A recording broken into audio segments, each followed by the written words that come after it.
তাদের পথে তাদের মতে কবুল করুন আল্লাহ, কবুল করুন। ওলি আল্লাহর বাংলাদেশ, এই শহীদ গাজীর বাবা শাহজালালের তাদের পথে তাদের মতে কবুল করুন আল্লাহ, কবুল করুন।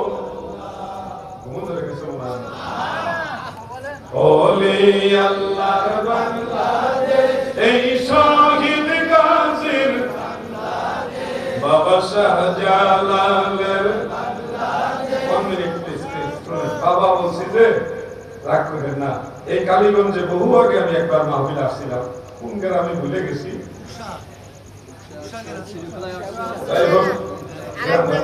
ওই সময় দাড়ি সামান্য সামান্য উঠছে, কোন গ্রাম ভুলে গেছি, খুবসা খুবসা যাই হোক একটা গ্রামে আসছিলাম এই থানায়।